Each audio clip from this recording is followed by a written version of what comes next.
Randy Rocky, Swan Financial. Janet purchased a second home with plans to move into it, but Janet says things have changed in this email, and now she can't afford to keep it or move into it. She's considering just handing the keys back to the bank and just walking away, but she's also wondering if a short sale might be a better option. And Chuck, you may want to jump in on this as well. Which choice would be a better fit for her credit and rebuilding her credit score once it's all over, Randy? Well, hopefully she didn't have to do either one. She could come to you and you could sell the house. They get a payoff, just like we talked about in the previous conversation. And they have enough equity where it could pay off the mortgage. If she can't do that, then, I would think a short sale would be a better option. But sometimes that's tied to the first mortgage. And Chuck, you might be able to help me on this. You basically sign that you're personally guaranteed you're going to pay the mortgage. What happens to your primary residence? I don't think they can. Well, I'll let you answer that. It depends on if they've cross-collateralized or anything like that. The big issue is that if you do a short sale, the amount between what you pay and what is owed can be considered by the IRS as income and then taxed accordingly. Sometimes you run into deficiency judgments and things like that also looking, like that. I don't do taxes. I don't deal with that generally, but it can be something to throw into the hopper when you're making the decision.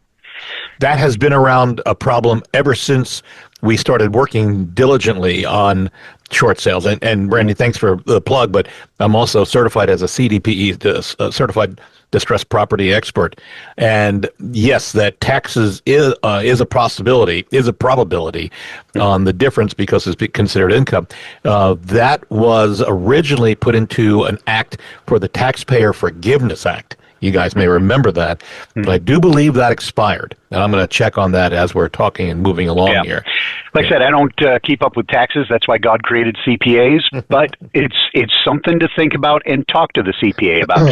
Same thing when you're dealing with deeds in lieu, because that's the difference, what you're talking about here. Giving the property back to the bank. Well, that's a deed in lieu of foreclosure. I don't know which one hits your credit worse. It would seem to me like they're both not optimal. But the fact of the matter is, in this county, 9 months would be a lightning fast foreclosure. That would be a lightning fast foreclosure. So, if there's any equity whatsoever, should be able to sell the property and get the mortgage paid off. Exactly. Unless they're upside down. Now, a lot of those mortgages, that was a big problem, when the implosion hit in 08, is that houses were all upside down. So you couldn't quite go that route. But there's been a lot of safeguards put in place to prevent that. Yeah, there is no official Taxpayer Forgiveness Act in action now, which means, yes, he would be held responsible. But regardless, foreclosure, the bank picks the timeline on when you are forced to close on a short sale. Hopefully there is some money left that you have some equity. So give me a call. I'm more than happy to help you. And this is not the first time we're dealing with a resurgence of both short sales and foreclosures in our community and around the country.